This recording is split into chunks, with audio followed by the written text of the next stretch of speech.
وشفيعنا ومولانا محمدا عبده ورسوله الذي أرسل إلى الناس كافة بشيرا ونذيرا وداعيا إلى الله بإذنه وسراجا منيرا أما بعد فقد قال الله تبارك وتعالى في كلامه المجيد وفي فرقانه الحميد أعوذ بالله من الشيطان الرجيم بسم الله الرحمن الرحيم الرحمن علم القرآن خلق الإنسان بارك الله لنا ولكم في القرآن العظيم ونفعنا وإياكم بالآيات والذكر الحكيم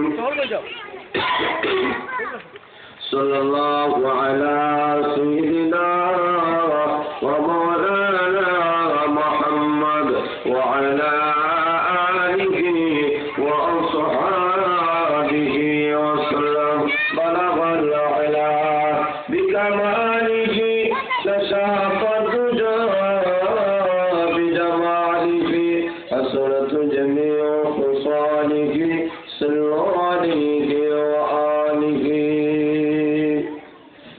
ঐতিহ্যবাহী টুলকিপার আব্দুল সবুর মল্লিক জামিয়া কারিমিয়া মহিলা মাদ্রাসার উদ্যোগে আয়োজিত আজকের এই বার্ষিক মহা সম্মেলনের শ্রদ্ধাভাজন সম্মানিত সভাপতি সাহেব অবশ্যই ওলামায়ে কেরাম মুরব্বিয়ানে কেরাম যুব সমাজ ভাইয়েরা পর্দার অন্তরালের অবস্থানগত আমার সম্মানিত মা ও বোনেরা মহান আল্লাহ রাব্বুল আলামিনের কাছে লক্ষ কোটি শুকরিয়া জ্ঞাপন করি এই মহান আল্লাহ আপনাদেরকে আমাদেরকে আজকের এই মুবারক মহা সম্মেলনে আসা এবং বসার যে সুযোগ দান করেছেন এই জন্য আমরা সবাই পরিমত শুকর আদায় করি সবাই বলে আলহামদুলিল্লাহ।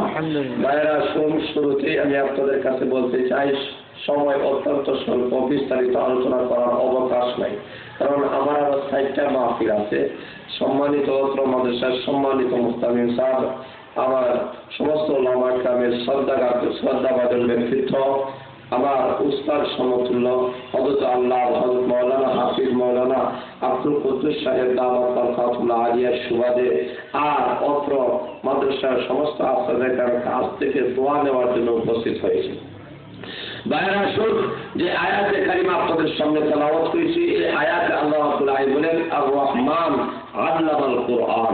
রহমান তাকেই বলা হয় যিনি মানুষকে কোরআন শিক্ষা দিয়েছে। আমরা লক্ষ্য করে দেখেন এই পৃথিবীর মধ্যে অনেক শিক্ষা ব্যবস্থা চালু আছে। একটাকে বলা হয় জাগতিক শিক্ষা, আরেকটাকে বলা হয় ধর্মীয় শিক্ষা। জাগতিক শিক্ষা প্রতিষ্ঠানগুলোকে স্কুল কলেজ বা ভার্সিটি বলা হয়, ধর্মীয় শিক্ষা প্রতিষ্ঠানগুলোকে মক্তব বা মাদ্রাসা বলা হয়। লক্ষ্য করে দেখেন আজকে আমাদের সমাজে ধর্মীয় শিক্ষা গ্রহণ করা প্রত্যেকটা নর নারীর জন্য সুন্নত নয়, ফরজ। যারা বলেন সুবহানাল্লাহ। কারণ আল্লাহ নবী ঘোষণা দিয়েছেন তলাবুল ইলমি ফারিদাতুন আলা কুল্লি মুসলিমিন ওয়া মুসলিমা। প্রত্যেক নর নারীর জন্য ধর্মীয় শিক্ষা হাসিল করা ফরজ। কেন ফরজ? ইসলামের যে বিধান আল্লাহ ফরজ করে দিয়েছেন, যে বিধান পালন করা ফরজ, ওই বিধিবিধানগুলো মানুষের জন্য জানা ফরজ। যেমন 5 বেলা নামাজ পড়া আল্লাহ যেমন পুরুষের উপরে আল্লাহ ফরজ করে দিয়েছেন, 5 বেলা নামাজ পড়া নারীদের জন্য আল্লাহ ফরজ করে দিয়েছেন। রমজান মাসে রোজা রাখা যেমন পুরুষের জন্য ফরজ, রমজান মাসে রোজা রাখা নারীর জন্য ফরজ। সম্পদশালী মানুষ হইলে পুরুষের জন্য যাকাত দেওয়া ফরজ। একটা মহিলার জন্য নেশাব পরিমাণ মানের মালিক হইলে যাকাত দেওয়া ফরজ। হজ মাসে পুরুষের জন্য টাকা পয়সা হলে যেমন হজ করা ফরজ, মহিলাদের জন্য হজ করা ফরজ। তাহলে লক্ষ্য করে দেখেন পুরুষদেরকে আল্লাহ যেই বিধিবিধান দিয়েছেন, নারীদেরকেও আল্লাহ এমন বিধিবিধান দিয়েছেন। পুরুষদেরকে যেমন নমাজের মাসলাম আছে, হজের মাসলাম আছে, যাকাতের মাসলাম আছে, হজের মাসলাম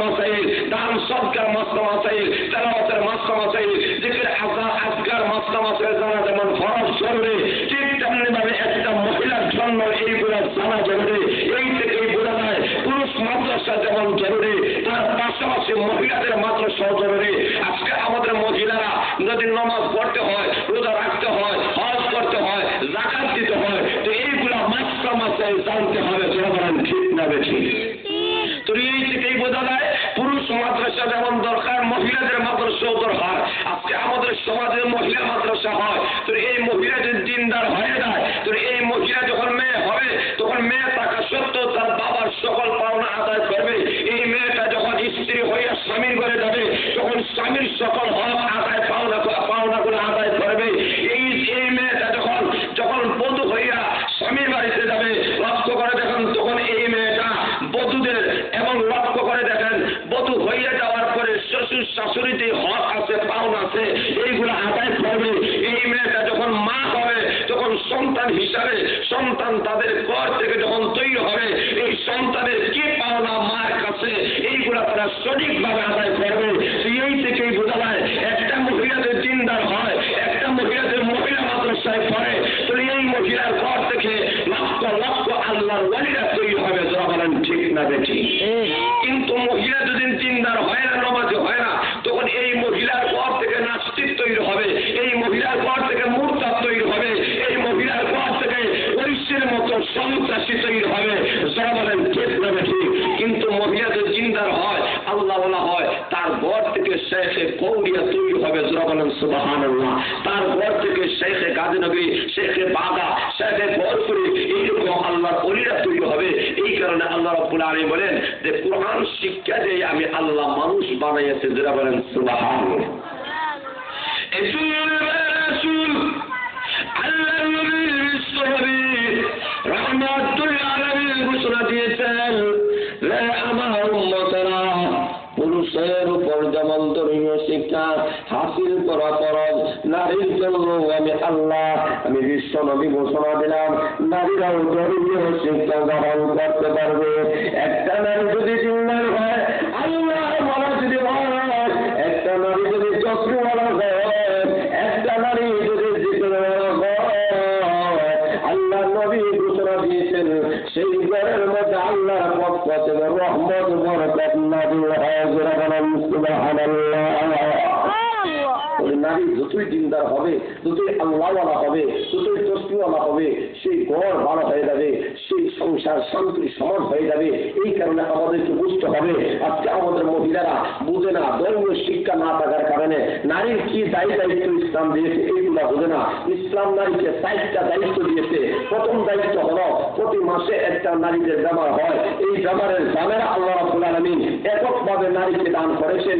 এই কারণে এই দায়িত্ব নারীরা পালন করতে হবে।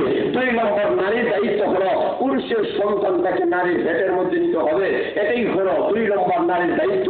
3 নম্বর হচ্ছে কারণ সন্তান পেটে নেওয়ার দায়িত্ব আল্লাহ পুরুষকে জন্য নারীকে দিয়েছেন। যেটা হন ঠিক লাগে। একটা মেয়ে যখন তার সন্তান যখন ডেলিভারি দেয়, এই ডেলিভারি দেওয়ার আগে এই সন্তান যখন মায়ের পেটের মধ্যে থাকে, মার কি কষ্ট হয়, পৃথিবীর কোন মানুষকে তা বোঝানো সম্ভব হবে না। আল্লাহর নবী বিশ্বনবী রাহমাতুল আলামিন ঘোষণা দিয়েছেন, মার কাছ থেকে যে সন্তান হয়, কিসের মাধ্যমে সন্তান হয়? আল্লাহ বলেন মায়ের পেটের ভিতরে 6 মাস যাওয়ার পরে সন্তানের ভিতরে আল্লাহ রূহ পাঠাইয়া দেন, সন্তান জিন্দা হয়ে যায়। এই সন্তান মায়ের পেটের ভিতরে জিন্দা অবস্থায় থাকে। এই সন্তান কে খায়? আল্লাহ নবী ঘোষণা দিয়েছেন, মায়ের শরীরের যত রক্ত রয়েছে, যত ক্যালসিয়াম রয়েছে, যত ভিটামিন রয়েছে, সবগুলা খাইয়া এই সন্তান মায়ের পেটের ভিতরে মহান আল্লাহ রাব্বুল আলামিন বলেন এইভাবে এই সন্তান 1 দিন 2 দিন না 10 মাস 10 দিন পর্যন্ত মায়ের পেটের ভিতরে সন্তানটাকে জোড়া দেন। সুবহানাল্লাহ। মায়ের শরীরে যত রক্ত, ভিটামিন, ক্যালসিয়াম আছে সবগুলা খাইয়া সন্তান মায়ের পেটের ভিতরে বড় হইতে থাকে। 10 মাস 10 দিন যখন হয়ে যায়, আল্লাহ বলেন সন্তান যখন কমপ্লিট হয়ে গেল, হাত পা নাক চক্ষু সবগুলো যখন কমপ্লিট হয়ে গেল, আল্লাহ রাব্বুল আলামিন বলেন সেই মা পেটের মধ্যে সন্তান নিয়ে ঘোরাফেরা করে, মার কি কষ্ট হয়, এই কষ্ট পৃথিবীর কোনো বাবা করে না, একমাত্র মা করে। এই কারণে আল্লাহ বলেন এই দায়িত্ব আমি আল্লাহ মাকে দিয়েছি। যারা বলেন সুবহানাল্লাহ। গেল 2টা 3 নম্বর হলো মা তার সন্তানটাকে ডেলিভারি করে। আল্লাহ রাব্বুল আলামিন বলেন ওয়া ওয়াযাআতুহু কুরহা,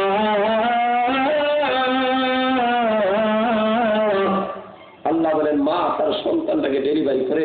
ডেলিভারি করতে গিয়ে মার যে কষ্ট হয় পৃথিবীর কোনো মানুষকে এটা বোঝানো যায় না, কারণ ডেলিভারি কেস পুরুষের হয় না, নারীর হয়। জোরে বলেন ঠিক না দেখি? আল্লাহ বলেন মা যখন সন্তানটাকে ডেলিভারি দিবে, মার যখন প্রসব বেদনা শুরু হয়, আল্লাহ রাসূল ঘোষণা দিয়েছেন এক একটি প্রসব বেদনায় লক্ষ্য করে দেখেন আল্লাহ নবী বলেন একটা গোলাম আজাদ করে যেই পরিমাণ সওয়াব হয় ওই পরিমাণ সওয়াব আল্লাহ মার আমলনামায় দান করেন। জোরে বলেন সুবহান আল্লাহ। মা তার সন্তানকে ডেলিভারি দিতে গিয়া জমিনে পড়ে মা চটপট করে, গলা কাটা মুরগি যায় মা জমিনে পড়ে চটপট করে, সবার কাছ থেকে বিদায় নেয়। তুমি আমাকে বিদায় দিয়ে দাও, আমার মনে হয় আমি আর দুনিয়াতে বেশি দিন বাঁচবো না। এই কথা বলে মা সবার কাছ থেকে বিদায় নেয়।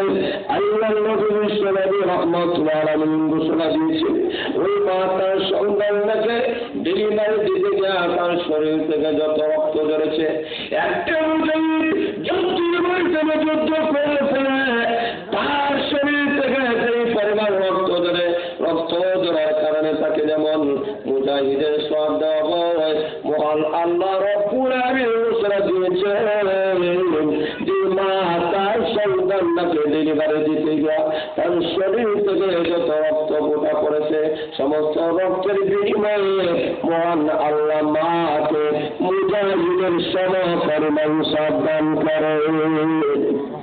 শুধুমাত্র তাই নয়, আল্লাহ নবী বলেন যুদ্ধের ময়দানে একটা মুজাহিদ যুদ্ধ করে যখন শাহাদাত বরণ করল, শহীদ হয়ে গেল, শহীদ হওয়ার পরে আল্লাহ রাব্বুল আলামিন তাকে যেমন শহীদের সমান সওয়াব দান করেন, ঠিক তেমনি ভাবে একটা মা যখন তার সন্তানকে ডেলিভারি দিতে গিয়া মা যখন দুনিয়া থেকে বিদায় নেয়, সন্তান দুনিয়াতে জীবিত, মা দুনিয়াতে নাই, মা ইন্তেকাল করে ফেলেছে, আল্লাহ নবী ঘোষণা দিয়েছেন এই মাটাকে কিয়ামতের প্রতিদিন ময়দানে মহান আল্লাহ রাব্বুল আলামিন শহীদের সম পরিমাণ সওয়াব দান করেন।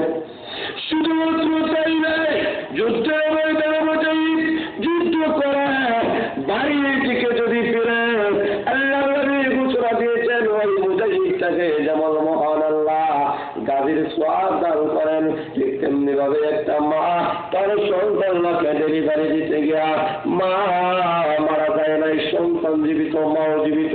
আল্লাহ রাব্বুল আলামিন বলেন এই মার আমলনামায় মহান আল্লাহ রাব্বুল আলামিন আল্লাহ গাভীর সমান সওয়াব দান করেন। এই কারণে আল্লাহ রাব্বুল আলামিন বলেন 3 নম্বর দায়িত্ব হলো মেয়েদের সন্তান ডেলিভারি দিতে হবে। 4 নম্বর দায়িত্ব হলো আল্লাহ রাব্বুল আলামিন বলেন ওয়া হামলুহু ওয়া ফিসালুহু 30 শাহরা, মা তার সন্তানকে একদিন 2 দিন নয়, আল্লাহ রাব্বুল আলামিন বলেন 2 থেকে 2.5 বছর পর্যন্ত মা তার সন্তানের দুধ পান করার জন্য বলেন সুবহানাল্লাহ। আল্লাহ রাব্বুল আলামিন বলেন লক্ষ্য করে দেখো পৃথিবীর কোন বাবা তার সন্তানকে লালন পালন করে না, সন্তান থেকে দুধ পান করায় না।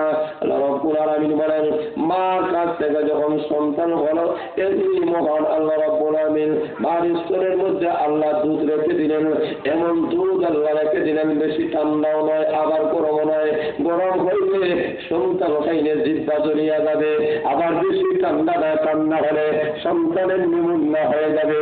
আল্লাহ রাব্বুল আলামিন বলেন উল্লেখ করুন দুধ মায়ের স্তনের মধ্যে আমি আল্লাহ রাখিয়া দিলাম, যখন সন্তানের পৌঁছানো হবে তখন সন্তান তার মায়ের স্তন থেকে দুধ পান করে তার পরিবার আল্লাহ করে দিবে। বলেন সুবহানাল্লাহ। রাব্বুল আলামিন বলেন এটাই হলো মার 4 নম্বর দায়িত্ব। জোরে বলেন কয় নম্বর? তাহলে বুঝে যায় একটা মহিলার দায়িত্ব কয়টা? 4টা। এই 4টা দায়িত্ব প্রতিটি মহিলা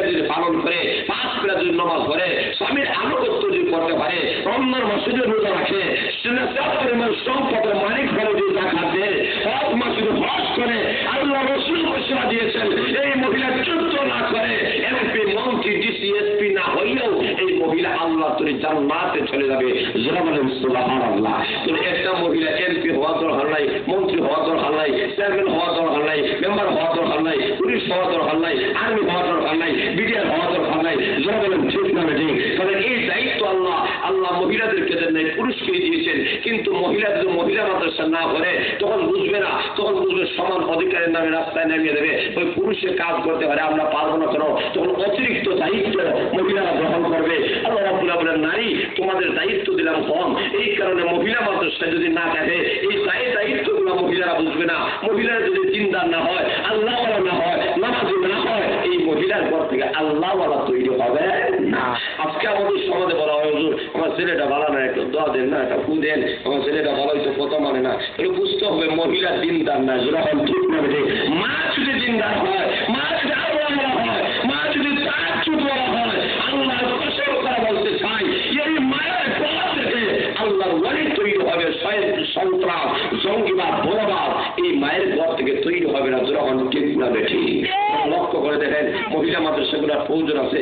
আজকে আমাদের সমাজকে দেখবেন লন্ডন আমেরিকাতে কেউ দেখে যায় যে বালা একটা কন্যা দেন, আমি দেখেন না জিন্দাবাজার যান, বন্দর যান, মহিলাদের তো আর অভাব নাই। বালা বললে কি আবার মহিলাদের অভাব নাই? বলে ইচ্ছা নাই। বলে কেন? বলে বালা একটা কন্যা চাই। তোলে বোঝা গেল বলে মহিলাদের কোনো অভাব নাই, কিন্তু দিনদার মহিলার অভাব আছে। যখন ঠিক না বেঠিক মহিলাদের অভাব নাই, আল্লাহওয়ালা মহিলাদের অভাব আছে। যখন ঠিক না বেঠিক তাহলে এই থেকেই বোঝা যায় সমস্ত মানুষরা এই ব্যাপারে একমত, এই ব্যাপারে অক্ষমত। যেই মহিলা পেপরটা চলে, যে মহিলা নামাজ ধরে না, যেই মহিলা রোজা রাখে না, যেই মহিলা দিনদারি চালায়, যেই মহিলা আল্লাহর আদেশ পালন করে না, তাদের সুন্নাত মোতাবেক চলে না, তখন এই মহিলা লক্ষ্য করে দেন এই মহিলাকে সমাজও বলা হয় না, আল্লাহ বলা হয় না। যখন ঠিক না দেখি লক্ষ্য করে দেখেন আজকে স্কুল কলেজ ভার্সিটিতে যে সমস্ত মহিলারা হয় রাস্তাঘাটের মধ্যে দেখুন ইটপিদিনের শিকার হয়। যখন ঠিক না বেরিয়ে যথায় তথায় নারীরা ধর্ষিত হয়, যথায় তথায় নারীরা ইটপিদিনের শিকার হয়, যথায় তথায় নারীদেরকে অ্যাসিড নিক্ষেপ করা হয়।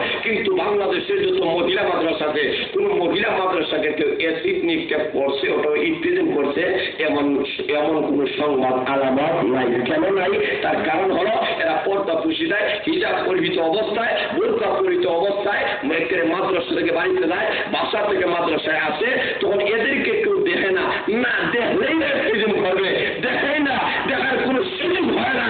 যার কারণে মহিলা মাদ্রাসার যে সমস্ত মহিলারা করে তাদের সঙ্গে কেউ ইপ্রিজন করে না।